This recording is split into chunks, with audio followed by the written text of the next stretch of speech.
Welcome to this episode of the Harpreet Singh show. ਅੱਜ ਦੇ ਇਸ ਕਮਿਊਨਿਟੀ ਪ੍ਰੋਫਾਈਲ ਸੈਗਮੈਂਟ ਵਿੱਚ ਅਸੀਂ ਤੁਹਾਡੀ ਗੱਲਬਾਤ ਕਰਾਵਾਂਗੇ ਚੰਦਨ ਕੌਰ ਸਬਰਵਾਲ ਨਾਲ, ਜਿਹੜੇ ਕਿ ਇੱਕ ਫੈਮਿਲੀ ਲਾਇਰ ਹਨ। ਇਸ ਪ੍ਰੋਗਰਾਮ ਵਿੱਚ ਹਮੇਸ਼ਾ ਹੀ ਸਾਡੀ ਇਹ ਕੋਸ਼ਿਸ਼ ਰਹਿੰਦੀ ਹੈ ਕਿ ਕਿਸੇ ਵੀ ਕਿੱਤੇ ਵਿੱਚ ਕੋਈ ਵਿਅਕਤੀ ਜਿਹੜਾ ਕਾਮਯਾਬ ਹੋ ਰਿਹਾ ਹੈ, ਉਸ ਦੇ ਪਿੱਛੇ ਕੀ ਕਾਰਨ ਹਨ, ਕੀ ਕੁਝ ਉਹ ਕਰ ਰਹੇ ਨੇ, ਤਾਂ ਕਿ ਸਕਸੈਸ ਨੂੰ ਅਸੀਂ ਵੀ ਵੇਖ ਕੇ ਕਾਮਯਾਬ ਹੋ ਸਕੀਏ। ਉਸ ਬਾਰੇ ਅਸੀਂ ਗੱਲਾਂ ਬਾਤਾਂ ਕਰਦੇ ਹਾਂ। ਸੋ ਆਓ ਜਾਣਕਾਰੀ ਲੈਂਦੇ ਹਾਂ ਐਜ਼ ਅ ਫੈਮਿਲੀ ਲਾਇਰ ਕੀ ਕੁਝ ਇਹ ਕਰ ਰਹੇ ਨੇ ਅਤੇ ਕਿਸ ਤਰ੍ਹਾਂ ਇਹਨਾਂ ਦਾ ਇੰਟਰਸਟ ਜੋ ਹੈ ਟੂਵਰਡਸ ਲਾਅ ਬਣਿਆ।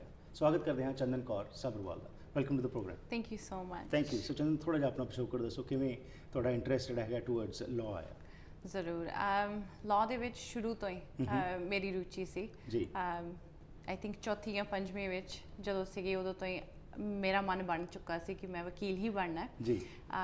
ਸੋ ਆਈ ਵੁੱਡ ਸੇ ਗ੍ਰੇਡ 7 ਤੋਂ ਹੀ ਰਿਸਰਚ ਕਰਨੀ ਸ਼ੁਰੂ ਕਰ ਦਿੱਤੀ, ਬਿਕਾਜ਼ ਐਲੀਮੈਂਟਰੀ ਸਕੂਲ ਦੇ ਵਿੱਚ ਇੱਥੇ ਤੁਹਾਨੂੰ ਕਰਾਉਂਦੇ ਨੇ ਥੋੜ੍ਹੀ ਬਹੁਤ ਰਿਸਰਚ ਕਰੋ ਕਿਹੜੇ ਕਰੀਅਰ ਦੇ ਵਿੱਚ ਤੁਸੀਂ ਜਾਣਾ ਚਾਹੁੰਦੇ ਹੋ। ਜੀ। ਸੋ ਫਰੋਮ ਦੈਟ ਪੁਆਇੰਟ ਆਨਵਰਡਸ ਮੇਰਾ ਮਨ ਬਣ ਚੁੱਕਾ ਸੀ ਕਿ ਮੈਂ ਇਹੀ ਕਰਨਾ ਹੈ। ਠੀਕ। And so you are not like those students ਕਿ ਯੂਨੀਵਰਸਿਟੀ 'ਚ ਪਹੁੰਚ ਕੇ ਪਹਿਲਾਂ ਅਸੀਂ ਇੰਜੀਨੀਅਰਿੰਗ ਕਰ ਰਹੇ ਹਾਂ, ਮੈਡੀਕਲ ਕਰ ਰਹੇ ਹਾਂ, ਫਿਰ ਜੰਪ ਕਰਕੇ ਕਿਤੇ ਹੋਰ ਚਲੇ ਗਏ? ਨੋ। ਮੈਨੂੰ ਸ਼ੁਰੂ ਤੋਂ ਹੀ ਪਤਾ ਸੀ ਕਿ ਮੇਰਾ ਇਹੀ ਲਾਈਨ ਹੈ, ਮੇਰਾ ਇਹੀ ਪਾਥ ਹੈ। ਸੋ ਕੋਈ ਪ੍ਰੇਰਨਾ ਮਿਲੀ ਸੀ, ਕੋਈ ਇਨਸਪੀਰੇਸ਼ਨ ਸੀ ਕਿ ਮੈਂ ਐਜ਼ ਅ ਲਾਅ ਹੀ ਮੈਂ ਕਰਨਾ, ਲਾਇਰ ਹੀ ਬਣਨਾ ਹੈਗਾ?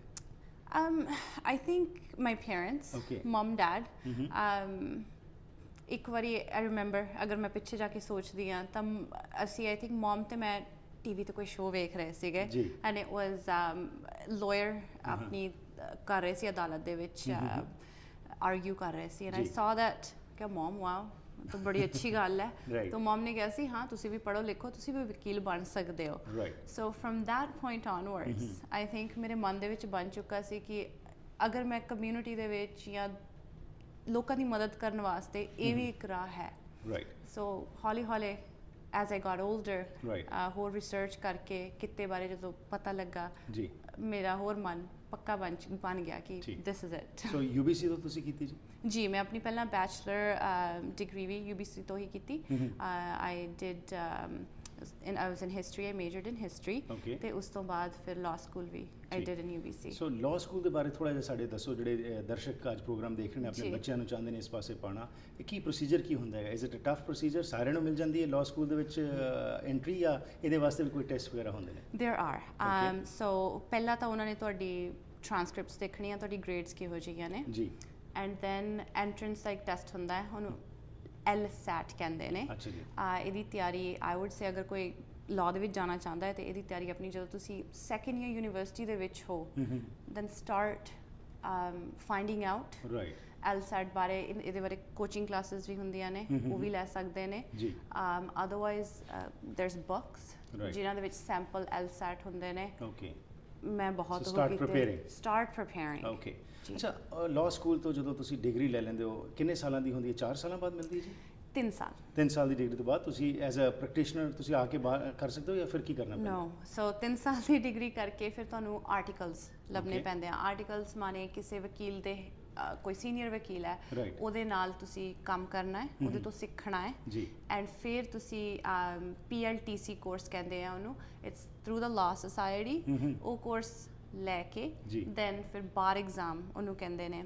So again a tough exam. ਜੀ, again an exam. ਇਹ ਜਿਹੜੇ ਆਰਟੀਕਲਿੰਗ ਦਾ ਤੁਸੀਂ ਜ਼ਿਕਰ ਕੀਤਾ ਹੈਗਾ, ਇਹ ਕਿੰਨੀ ਕੋਈ ਇਹਦਾ ਫਿਕਸ ਪੀਰੀਅਡ ਹੁੰਦਾ ਹੈਗਾ? ਅਗਰ ਆਰਟੀਕਲਸ ਐਂਡ PLTC ਜਿਹੜਾ ਕੋਰਸ ਲੈਣਾ ਪੈਂਦਾ ਹੈ ਐਂਡ ਦੈਨ ਬਾਰ ਐਗਜ਼ਾਮ, ਅਗਰ ਉਹਨੂੰ ਮਿਲਾ ਲਿੱਤਾ ਜਾਵੇ ਇਟਸ ਅਬਾਊਟ ਸਾਲ ਤੁਹਾਨੂੰ ਲੱਗ ਜਾਂਦਾ ਹੈ ਆਫਟਰ ਲਾਅ ਸਕੂਲ। ਠੀਕ ਹੈ ਜੀ। So after the law school after that ਤੁਸੀਂ ਇਹ ਕੋਰਸ ਕਰ ਲਿਆ, ਉਸ ਤੋਂ ਬਾਅਦ ਤੁਸੀਂ ਫਿਰ ਆਪ ਪ੍ਰੈਕਟਿਸ ਕਰ ਸਕਦੇ ਹੋ? ਜੀ, then you are called to the bar. So ਉਸ ਤੋਂ ਬਾਅਦ ਤੁਹਾਡੀ ਮਰਜ਼ੀ ਹੈ, ਤੁਸੀਂ ਕਿਸੇ ਦੇ ਨਾਲ ਕੰਮ ਕਰਨਾ ਹੈ ਔਰ ਤੁਸੀਂ ਆਪਣਾ ਖੁਦ ਦਾ ਆਫਿਸ ਖੋਲ੍ਹਣਾ ਚਾਹੁੰਦੇ ਹੋ। ਓਕੇ। ਸੋ ਇਹ ਫਿਰ ਸੁਣਿਆ ਜੀ ਕੋਈ ਸਪੈਸ਼ਲਾਈਜ਼ ਕਰਦਾ ਹੈ ICBC ਵਿੱਚ, ਤੁਸੀਂ as a family lawyer specialise ਕਰ ਰਹੇ ਹੋ, ਇਹਦੀ ਵੀ ਕੋਈ ਸਪੈਸ਼ਲਾਈਜੇਸ਼ਨ ਕਰਨੀ ਪੈਂਦੀ ਹੈ, ਜਾਂ ਉਹਦੇ ਵਿੱਚੋਂ ਹੀ ਜਿਹੜਾ ਤੁਸੀਂ ਕਰਦੇ ਹੋ ਫਿਰ ਤੁਸੀਂ ਇੱਕ ਕੈਰੀਅਰ ਆਪਣਾ ਚੁਣ ਲੈਂਦੇ ਹੈਗੇ? ਸੋ ਇਟਸ ਤੁਹਾਡੀ ਰੁਝਾਨ ਕਿਹਦੇ ਵਿੱਚ ਹੈ। Also I think it depends ਤੁਸੀਂ ਆਰਟੀਕਲਸ ਕਿਹਦੇ ਨਾਲ ਕੀਤੇ ਆ। ਠੀਕ ਹੈ। ਉਹ ਜਿਹੜਾ ਲਾਇਰ ਹੈ ਉਹ ਕਿਹੜੇ ਏਰੀਆ ਦੇ ਵਿੱਚ ਪ੍ਰੈਕਟਿਸ ਕਰ ਰਹੇ ਨੇ। ਸੋ ਸਪੈਸ਼ਲਾਈਜੇਸ਼ਨ ਤੁਹਾਡੀ ਐਕਸਪੀਰੀਅੰਸ ਦੇ ਨਾਲ ਹੁੰਦੀ ਹੈ। ਠੀਕ ਹੈ ਜੀ। ਐਂਡ ਐਵਰੀ ਈਅਰ ਲਾਇਰਸ ਸਾਨੂੰ ਆਪਣੀ ਲਾਇਸੈਂਸ ਨੂੰ ਮੇਨਟੇਨ ਕਰਨ ਵਾਸਤੇ we have to take courses okay so ਉਹ ਤੁਸੀਂ ਫਿਰ ਜਿਹੜੇ ਸਬਜੈਕਟ ਵਿੱਚ ਤੁਹਾਡਾ ਰੁਝਾਨ ਹੈ ਤੁਸੀਂ ਉਹਦੇ ਬਾਰੇ ਫਿਰ ਕੋਰਸਿਸ ਲਾ ਕੇ ਹੋਰ ਇਨ ਡੈਪਥ ਸਿੱਖਦੇ ਹੋ ਓਕੇ ਸੋ ਜਿਸ ਤਰ੍ਹਾਂ ਯੂ ਆਪਟਡ ਫॉर ਫੈਮਿਲੀ ਜੀ ਕੇਸਿਸ ਫੈਮਿਲੀ ਲਾਇਰ ਕਿਉਂ ਬਣੇ ਤੁਸੀਂ ਇਹਦੇ 'ਚ ਕੀ ਤੁਹਾਨੂੰ ਆਕਰਸ਼ਿਤ ਜਿਸ ਚੀਜ਼ ਨੇ ਕੀਤਾ ਤੁਹਾਨੂੰ ਇਟਸ ਦ ਪੀਪਲ ਹਾਂ ਲੋਕਾਂ ਦੇ ਨਾਲ ਗੱਲਬਾਤ ਕਰਨੀ ਜੀ ਫੈਮਿਲੀ ਲਾਅ ਦੇ ਵਿੱਚ ਤੁਸੀਂ ਲੋਕਾਂ ਦੀ ਬਹੁਤ ਸਾਰੀ ਪ੍ਰੋਬਲਮਸ ਸੁਣਦੇ ਹੋ ਜੀ ਉਹਨਾਂ ਦੀ ਮਦਦ ਕਰਨ ਦਾ ਮੌਕਾ ਮਿਲਦਾ ਹੈ ਭਾਵੇਂ ਉਹ ਮਰਦ ਹੈ ਭਾਵੇਂ ਔਰਤ ਹੈ ਜੀ ਜਦੋਂ ਵੀ ਕੋਈ ਫੈਮਿਲੀ ਦੇ ਵਿੱਚ ਪ੍ਰੋਬਲਮ ਆਉਂਦੀ ਹੈ ਕੋਈ ਫੈਮਿਲੀ ਟੁੱਟਦੀ ਹੈ it's heart breaking right it's very difficult lawyer ਵਾਸਤੇ ਵੀ ਕਿਉਂਕਿ ਤੁਹਾਨੂੰ ਆਪਣੇ ਕਲਾਇੰਟ ਦੀ ਪ੍ਰੋਬਲਮ ਸਮਝਣੀ ਚਾਹੀਦੀ ਵੀ ਹੈ ਔਰ ਪੈਂਦੀ ਵੀ ਹੈ ਤਾਂ ਹੀ ਤੁਸੀਂ ਉਹਨਾਂ ਦੀ ਮਦਦ ਕਰ ਸਕਦੇ ਹੋ right so I be fully involved with them you have to be I think okay ਕਿੰਨੇ ਸਾਲ ਹੋ ਗਏ ਤੁਹਾਨੂੰ as a family lawyer practice ਕਰਦੇ I'm an 8-year call so almost 8 years ਸੋ ਇਸ ਸਮੇਂ ਦੇ ਦੌਰਾਨ let's focus on the south Asian and specially the Indo Canadians ਤੁਸੀਂ ਜ਼ਿਆਦਾ ਉਹਨਾਂ ਨਾਲ ਡੀਲ ਕਰਦੇ ਹੋ ਓਵਰ ਦ ਈਅਰਸ ਆਪਣੀ ਕਮਿਊਨਿਟੀ ਦੇ ਵਿੱਚ ਇਹ ਫੈਮਿਲੀ ਲਾਅ ਦੀ ਜਦੋਂ ਅਸੀਂ ਕੇਸਿਸ ਦੀ ਗੱਲ ਕਰਦੇ ਹਾਂ ਕੀ ਇਹਦੇ 'ਚ ਵਾਧਾ ਹੋ ਰਿਹਾ ਸਟਿਲ ਹੈ ਜਾਂ ਥੱਲੇ ਨੂੰ ਜਾ ਰਿਹਾ ਕੀ ਹੋ ਰਿਹਾ ਹੈ I feel ਜਦੋਂ ਦਾ ਮੈਂ ਕੰਮ ਕਰਨਾ ਸ਼ੁਰੂ ਕੀਤਾ ਹੈ it's gotten busier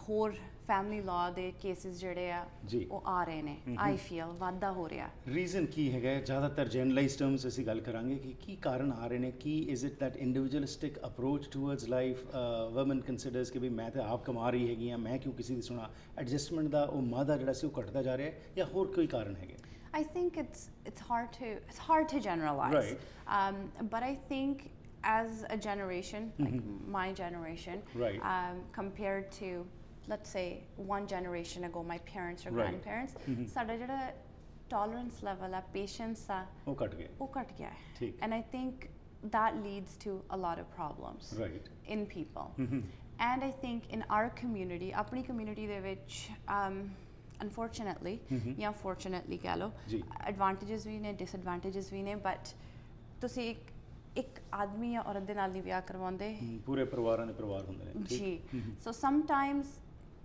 there's no issue between husband and wife unfortunately ਜਿਹੜਾ family ਦਾ ਪੰਗਾ ਪੈ ਜਾਂਦਾ ਜੀ ਅਗਰ ਇਧਰੋਂ ਕੋਈ issue ਆਉਂਦਾ ਹੈ it just becomes much bigger than it should be ਅੱਛਾ ਇੱਕ ਚੰਦਨ ਇੱਕ ਚੀਜ਼ ਆਮ ਤੌਰ ਤੇ ਸੁਣਿਆ ਕਿ ਵਕੀਲ ਕੋਲ ਗਏ ਤੇ ਹੁਣ ਤਾਂ ਘਰ ਤੋਂ ਠੀਕ ਹੈਗਾ ਕੀ ਤੁਹਾਡਾ ਇਹ ਜਿਹੜਾ ਇੱਕ ਇਮੇਜ ਬਣਿਆ ਹੋਇਆ ਹੈ ਇਹ ਸਹੀ ਹੈ ਜਾਂ ਤੁਸੀਂ ਪਹਿਲਾਂ ਰੀਕਨਸਾਈਲੇਸ਼ਨ ਦੀ ਵੀ ਕੋਸ਼ਿਸ਼ ਕਰਦੇ ਹੋ ਬਿਠਾ ਕੇ ਗੱਲਾਂ ਬਾਤਾਂ ਹੁੰਦੀਆਂ ਨੇ ਕੋਸ਼ਿਸ਼ ਕਰਦੇ ਹੋ ਬਿਲਕੁਲ ਸੋ ਜਿਹੜਾ ਨਵਾਂ ਸਾਡਾ ਫੈਮਿਲੀ ਲਾਅ ਐਕਟ ਹੈ ਤੇ ਉਸ ਤੋਂ ਪਹਿਲਾਂ ਵੀ ਜਿਹੜਾ ਫੈਮਿਲੀ ਰਿਲੇਸ਼ਨਸ ਐਕਟ ਸੀਗਾ ਦੋਨਾਂ ਦੇ ਅਧੀਨ ਵਕੀਲ ਦੀ ਇਹ ਡਿਊਟੀ ਹੈ ਜਦੋਂ ਵੀ ਸਾਡੇ ਕੋਲ ਕੋਈ ਆਉਂਦਾ ਹੈ ਸਾਨੂੰ ਪੁੱਛਣਾ ਪੈਂਦਾ ਹੈ ਕਿ ਕੋਈ ਵੀ ਗੁੰਜਾਇਸ਼ ਹੈ ਤੁਹਾਡੇ ਰਿਸ਼ਤੇ ਨੂੰ ਬਰਕਰਾਰ ਰੱਖਣ ਵਾਸਤੇ ਕਾਉਂਸਲਿੰਗ ਹੈ marriage councillors there's individual counseling ਬਹੁਤ ਐਵੇਨਿਊਜ਼ ਨੇ ਜਾਂ ਬੈਠ ਕੇ ਮੀਡੀਏਸ਼ਨ ਦੇ ਵਿੱਚ ਗੱਲਬਾਤ ਕਰਕੇ ਤੁਸੀਂ ਆਪਣੇ ਇਸ਼ੂਜ਼ ਇਸ ਤਰ੍ਹਾਂ ਵੀ ਸੋਲਵ ਕਰ ਸਕਦੇ ਹੋ ਸੋ ਸਾਨੂੰ ਇਹ ਡੈਕਲੇਰੇਸ਼ਨ ਦੇ ਉੱਤੇ ਸਾਈਨ ਕਰਨਾ ਪੈਂਦਾ ਹੈ ਜਦੋਂ ਵੀ ਅਸੀਂ ਕੋਰਟ ਦਾ ਕੋਈ ਕੇਸ ਫਾਈਲ ਕਰਦੇ ਹਾਂ ਫੈਮਿਲੀ ਲਾਅ ਦਾ ਉੱਥੇ ਡੈਕਲੇਰੇਸ਼ਨ ਹੁੰਦੀ ਹੈ ਦੈਟ ਸੇਜ਼ ਕਿ ਹਾਂ ਮੈਂ ਆਪਣੇ ਕਲਾਇੰਟ ਦੇ ਨਾਲ ਇਹ ਡਿਸਕਸ਼ਨ ਕੀਤਾ ਹੈ so we are bound by the act to do that so you are not to break it you try your best to ਕਿ ਵੀ ਇਹਨੂੰ ਇਕੱਠੇ ਰੱਖ ਸਕੀਏ ਜੀ ਬਿਲਕੁਲ ਸਪੈਸ਼ਲੀ ਜਦੋਂ ਬੱਚੇ ਇਨਵੋਲਵ ਹੁੰਦੇ ਆ ਇਹਦੇ ਬਾਰੇ ਵੀ ਗੱਲਬਾਤ ਕਰਨੀ ਸੀ ਲੈਣੇ ਇੱਕ ਛੋਟੀ ਜਿਹੀ ਬ੍ਰੇਕ ਵਾਪਸ ਆ ਕੇ ਬੜਾ ਇੱਕ ਚੈਲੰਜਿੰਗ ਕੈਰੀਅਰ ਹੈਗਾ ਹੈ ਈਜ਼ੀ ਨਹੀਂ ਹੈਗਾ ਪਰ ਇਹ ਫੈਮਿਲੀ ਲਾਅ ਦੇ ਵਿੱਚ ਕੀ ਸਿਰਫ ਡਾਈਵੋਰਸ ਕੇਸਿਸ ਹੀ ਹੁੰਦੇ ਨੇ ਜਾਂ ਹੋਰ ਕੁਝ ਵੀ ਕਵਰ ਹੁੰਦਾ ਹੈ ਇਸ ਬਾਰੇ ਜਾਣਕਾਰੀ ਲੈਣੇ ਇਸ ਛੋਟੀ ਜਿਹੀ ਬ੍ਰੇਕ ਤੋਂ ਬਾਅਦ ਘਰ ਇੱਕ ਐਸੀ ਥਾਂ ਹੁੰਦੀ ਹੈ ਜਿੱਥੇ ਹਰ ਕੋਈ ਆਪਣੀ ਨਿੱਜੀ ਜ਼ਿੰਦਗੀ ਦੇ ਸੁਨਹਿਰੀ ਪਲ ਯਾਦ ਰੱਖਦਾ ਹੈ ਉਹ ਜਗ੍ਹਾ ਜਿੱਥੇ ਉਹ ਰਹਿੰਦਾ ਹੈ ਤੇ ਪਿਆਰ ਭਰਿਆ ਜੀਵਨ ਬਤੀਤ ਕਰਦਾ ਹੈ ਇਹ ਗੱਲਾਂ ਤਾਂ ਹੀ ਪੂਰੀਆਂ ਹੁੰਦੀਆਂ ਨੇ ਜਦ ਕਿਸੇ ਜਗ੍ਹਾ ਨੂੰ ਸਜੇ ਹੋਏ ਘਰ 'ਚ ਬਦਲਿਆ ਜਾਵੇ ਨਵੇਂ ਘਰਾਂ ਨੂੰ ਫਰੇਮਿੰਗ ਤੋਂ ਲੈ ਕੇ ਫਿਨਿਸ਼ਿੰਗ ਤੱਕ ਡ੍ਰੇਪਰੀ ਪੇਂਟਿੰਗਸ ਤੋਂ ਲੈ ਕੇ ਡੈਕੋਰੇਸ਼ਨ ਅਸੈਸਰੀਜ਼ ਤੱਕ ਤੁਸੀਂ SK ਹੋਮ ਡਿਜ਼ਾਈਨਸ ਦੀਆਂ ਪ੍ਰੋਫੈਸ਼ਨਲ ਸਰਵਿਸਿਜ਼ ਲੈ ਕੇ ਆਪਣੇ ਸੁਪਨਿਆਂ ਦੇ ਘਰ ਨੂੰ ਹਕੀਕਤ 'ਚ ਬਦਲ ਸਕਦੇ ਹੋ ਕੰਟੈਕਟ ਕਰੋ ਸੰਦੀਪ ਕੌਰ 6048259295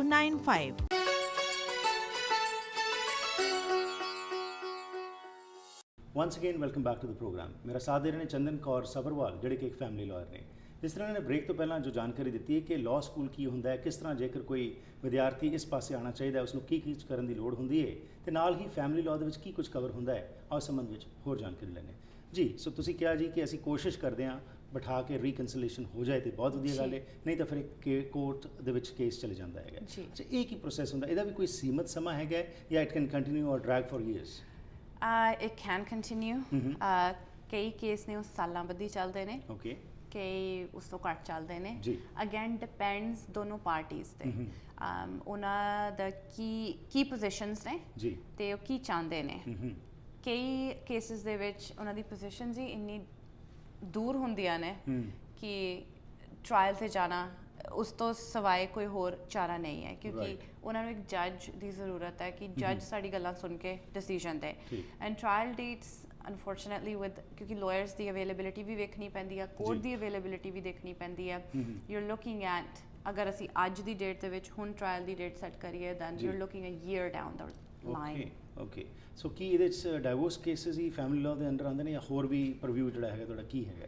ਸੋ ਇਸੈਂਸ਼ੀਅਲੀ ਅਗਰ ਸੈਪਰੇਸ਼ਨ ਹੋ ਗਈ ਤੇ ਉਹ ਤੋਂ ਜਿਹੜੇ ਵੀ ਇਸ਼ੂਜ਼ ਫਲੋ ਹੁੰਦੇ ਨੇ, ਡਾਈਵੋਰਸ ਇਜ਼ ਵਨ। ਠੀਕ ਹੈ, ਪਰ ਅਗਰ ਅਸੀਂ ਡਿਵੋਰਸ ਨਹੀਂ ਚਾਹੁੰਦੇ, ਸਿਰਫ ਸੈਪਰੇਟ ਰਹਿਣਾ ਚਾਹੁੰਦੇ ਆ ਜਾਂ ਕਾਮਨ ਲਾਅ ਜਿਹੜੇ ਰਹਿ ਰਹੇ ਨੇ ਉਹ ਸੈਪਰੇਟ ਹੁੰਦੇ ਨੇ, ਦੈਨ ਉਹਨਾਂ ਦੇ ਵਿੱਚ ਇਸ਼ੂ ਆ ਜਾਂਦੇ ਨੇ ਆਰਥਿਕ ਇਸ਼ੂਜ਼ ਲਾਈਕ ਪ੍ਰੋਪਰਟੀ ਦਾ ਡਿਵੀਜ਼ਨ ਹੋ ਗਈ, also child support, spousal support and grandparents. Custody issue ਦੀ ਜਦੋਂ ਅਸੀਂ ਗੱਲ ਕਰਦੇ ਹਾਂ, ਸਪੈਸ਼ਲੀ ਬੱਚਿਆਂ ਦੀ ਜਦੋਂ ਗੱਲ ਹੁੰਦੀ ਹੈ, ਉਹਦੇ ਵਿੱਚ ਵੀ ਕੋਈ ਸਪੈਸੀਫਿਕ ਕੋਈ ਸੋਚ ਹੁੰਦੀ ਹੈ ਜੱਜ ਸਾਹਿਬ ਦੀ ਕਿ ਇਹ ਲੇਡੀ ਨੂੰ ਜਾਣਾ ਹੈ ਜਾਂ ਮਰਦ ਨੂੰ ਜਾਣਾ ਹੈ ਜਾਂ ਕਦੋਂ ਮਿਲਵਾਉਣਾ ਹੈ? ਇਹ ਵੀ it depends on the circumstances ਜਾਂ ਇਹਦੇ ਕੋਈ ਸੈਟ ਸਪੈਸੀਫਿਕ ਕੋਈ ਰੂਲਸ ਹੁੰਦੇ ਨੇ? ਸੋ ਜਿਹੜਾ ਡਿਵੋਰਸ ਐਕਟ ਹੈ ਤੇ ਜਿਹੜਾ ਫੈਮਿਲੀ ਲਾਅ ਐਕਟ ਹੈ, ਇਹ ਜੱਜਸ ਨੂੰ ਆਊਟਲਾਈਨ ਦਿੰਦੇ ਨੇ। ਸੋ ਜਿਹੜਾ ਡਿਵੋਰਸ ਐਕਟ ਹੈ ਸਪੈਸੀਫਿਕਲੀ ਸੈਕਸ਼ਨ 16 ਇਹ ਕਹਿੰਦਾ ਹੈ ਕਿ ਜਿਹੜਾ ਦੋਨੋਂ ਮਾਂ ਪਿਓ ਨੇ ਉਹਨਾਂ ਦਾ ਬੱਚਿਆਂ ਦੇ ਨਾਲ ਮਿਲ ਵਰਤਨ ਮੈਕਸਿਮਾਈਜ਼ ਕਰਨਾ ਚਾਹੀਦਾ ਹੈ। ਸੋ ਇਹ ਗਾਈਡਿੰਗ ਪ੍ਰਿੰਸੀਪਲ ਹੈ,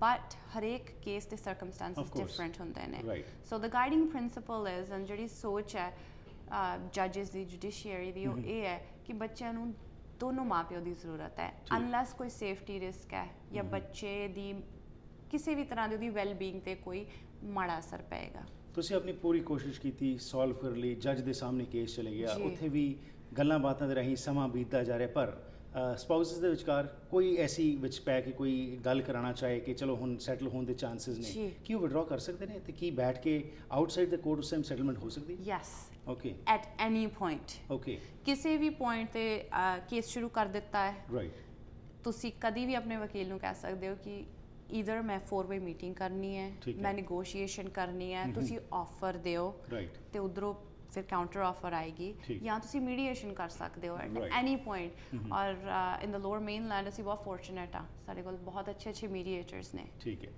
ਓਕੇ, ਥੋੜੀ ਜਿਹੀ ਹੁਣ ਗੱਲਬਾਤ ਕਰੀਏ ਕਿ ਬੜਾ ਚੈਲੰਜਿੰਗ ਕੈਰੀਅਰ ਹੈਗਾ, ਸਮਾਂ ਬਹੁਤ ਲੱਗ ਜਾਂਦਾ ਹੋਵੇਗਾ, ਹਰ ਇੱਕ ਕੇਸ ਨੂੰ ਪੜ੍ਹਨਾ, ਹਰ ਇੱਕ ਡਿਫਰੈਂਟ ਹੈ, ਕੋਈ ਸੈੱਟ ਰੂਲ ਤਾਂ ਹੈ ਨਹੀਂ। ਸੋ ਇਹ ਇਸ ਤੋਂ ਇਲਾਵਾ ਤੁਹਾਡੇ ਹੋਰ ਕੀ ਸ਼ੌਂਕ ਨੇ? ਇਹ ਆਪਣੀ ਕਿਤਾਬੀ ਕਾਰਵਾਈ ਤੋਂ ਬਾਅਦ ਪੜ੍ਹਨ ਤੋਂ ਇਲਾਵਾ ਕੁਝ ਹੋਰ ਵੀ ਤੁਸੀਂ ਪੜ੍ਹਦੇ ਹੋ, ਕੁਝ ਖੇਡਦੇ ਹੋ, ਕੀ ਇੰਟਰਸਟ ਨੇ ਤੁਹਾਡੇ? ਮਾਈ ਬਿਗੇਸਟ ਜਿਸ ਚੀਜ਼ ਦੇ ਔਰ ਜਿਸ ਦੇ ਆਲੇ ਦੁਆਲੇ ਮੇਰੀ ਲਾਈਫ ਰਿਵੋਲਵ ਹੁੰਦੀ ਹੈ, ਇਟਸ ਮਾਈ ਡਾਟਰ। ਓਕੇ, ਮੇਰੀ ਛੋਟੀ ਜਿਹੀ ਡਾਟਰ ਹੈ, 2 ਸਾਲਾਂ ਦੀ ਹੈ, ਮੇਹਰ। ਮੇਰੇ ਹਸਬੈਂਡ ਤੇ ਮੇਰੀ ਉਹੀ ਦੁਨੀਆ ਹੈ। ਸੋ ਕੰਮ ਤੋਂ ਬਾਅਦ ਸਾਡਾ ਰੁਝਾਨ ਇਹੀ ਹੁੰਦਾ ਕਿ ਓਕੇ ਸਮਾਂ ਬਿਤਾਈਏ, ਇਹਦੇ ਨਾਲ ਸਮਾਂ ਬਿਤਾਈਏ। What inspires you to do what you do? Trying to help people, I think. ਇੱਕ ਵਕੀਲ ਹੋਣ ਦੇ ਨਾਤੇ ਉਹਨਾਂ ਦੀ ਜਿਸ ਤਰ੍ਹਾਂ ਵੀ ਮੈਂ ਮਦਦ ਕਰ ਸਕਾਂ। ਤੇ ਜਦੋਂ ਦੀ ਮੇਰੀ ਬਿਟੀਆ ਹੋਈ ਹੈ, ਮੈਨੂੰ ਇੰਝ ਲੱਗਦਾ ਹੈ ਕਿ ਉਹਨੇ ਮੈਨੂੰ ਇੱਕ ਮਾਂ ਦੇ ਨਾਲ ਇੱਕ ਹੋਰ ਅੱਛਾ ਇਨਸਾਨ ਤੇ ਇੱਕ ਹੋਰ ਅੱਛਾ ਵਕੀਲ ਬਣਨ ਦੀ ਪ੍ਰੇਰਨਾ ਦਿੱਤੀ ਹੈ, ਕਿਉਂਕਿ ਹੁਣ ਮੈਂ ਜ਼ਿਆਦਾ ਅੱਛੀ ਤਰ੍ਹਾਂ ਉਹ ਇਮੋਸ਼ਨ ਸਮਝ ਸਕਦੀ ਹਾਂ ਜੋ ਮੇਰੇ ਕਲਾਇੰਟਸ ਮੇਰੇ ਕੋਲ ਲੈ ਕੇ ਆਉਂਦੇ ਨੇ, and I think it makes me a better advocate. ਥੋੜਾ ਸਮਾਂ ਸਪਿਰਿਚੁਅਲਿਟੀ ਦੀ ਤਰਫ, ਕੋਈ ਰਿਲੀਜਨ ਦੀ ਤਰਫ ਕੋਈ ਇੰਟਰਸਟ ਹੈਗਾ? ਜੀ, I follow the Sikh religion. ਸਾਡੇ ਘਰ ਸੰਚੀਆਂ ਨੇ, so I try every morning ਜੀ to part again। ਇਹ ਵੀ ਮੇਰੇ ਮਾਂ-ਬਾਪ ਦੀ ਦੇਣ ਹੈ। ਅੱਛਾ ਚੰਦਨ, ਸਕਸੈਸ ਨੂੰ ਜਦੋਂ ਅਸੀਂ ਦੇਖਦੇ ਹਾਂ ਐਜ਼ ਅ ਯੰਗਸਟਰ, ਸਕਸੈਸ ਨੂੰ ਅੱਜ ਅਸੀਂ ਸਿਰਫ ਮਟੀਰੀਅਲ ਥਿੰਗਸ ਨਾਲ ਰਿਲੇਟ ਕਰ ਦਿੱਤਾ ਹੈਗਾ। What in your view is success? In my view I think ਜੇ ਆਪਾਂ ਰਾਤ ਨੂੰ ਸੌਣ ਤੋਂ ਪਹਿਲਾਂ ਅਸੀਂ ਖੁਸ਼ ਹਾਂ, ਕੰਟੈਂਟ ਹਾਂ, ਤਸੱਲੀ ਹੈ, ਪੀਸ ਹੈ, ਉਸ ਤੋਂ ਵੱਡੀ ਸਕਸੈਸ ਕੁਛ ਨਹੀਂ ਹੈ। ਕਿਉਂਕਿ ਮਟੀਰੀਅਲ ਥਿੰਗਸ ਇਹਨਾਂ ਦਾ ਕੋਈ ਅੰਤ ਨਹੀਂ ਹੈ। You are quite young in this field, but still any regrets? No regrets. Wonderful, that's wonderful. None ਅੱਛਾ, at all. ਕੋਈ ਕਿਤਾਬ ਹੋਰ ਉਂਝ ਕੁਝ ਪੜ੍ਹਨ ਦਾ ਵੀ ਸ਼ੌਂਕ ਹੈ? ਸੈਂਚੀਆਂ ਦੇ ਤੁਸੀਂ ਜ਼ਿਕਰ ਕੀਤਾ, ਕੋਈ ਹੋਰ ਵੀ ਕੁਝ, ਕੋਈ ਸਪੋਰਟਸ ਜਾਂ ਕੋਈ ਹੋਰ ਗੱਲਬਾਤ? I love to read. Okay. And I love to run. Right. So we try to run as much as possible. ਠੀਕ ਹੈ ਜੀ। We're doing the Sun Run. We try to do that every Wow, year. that's nice. Yes. And finally, ਜਿਹੜੇ ਸਾਡੇ aspiring youngsters ਨੇ ਜਿਹੜੇ law 'ਚ ਆਉਣਾ ਚਾਹੁੰਦੇ ਨੇ, ਵਿਦ ਯੋਰ ਐਕਸਪੀਰੀਅੰਸ ਉਹਨਾਂ ਨੂੰ ਕੀ ਐਡਵਾਈਸ ਦਿਓਗੇ ਤੁਸੀਂ? Work hard. ਹੂੰ Don't give up. ਹੂੰ ਇਹ ਭਾਵੇਂ ਪੜ੍ਹਾਈ ਦੇ ਵਿੱਚ ਹੋਵੇ, ਜੀ। ਲਾਅ ਸਕੂਲ ਦੇ ਵਿੱਚ ਹੋਵੇ ਜਾਂ ਪ੍ਰੋਫੈਸ਼ਨ ਦੇ ਵਿੱਚ ਹੋਵੇ, ਜੀ। ਹਰ ਦਿਨ ਤੁਸੀਂ ਕੁਝ ਨਾ ਕੁਝ ਨਵਾਂ ਸਿੱਖਦੇ ਹੋ। ਠੀਕ। Don't give up and work hard. Work hard, you'll achieve success. Chandan, it was a pleasure talking to you. Thank you and best wishes.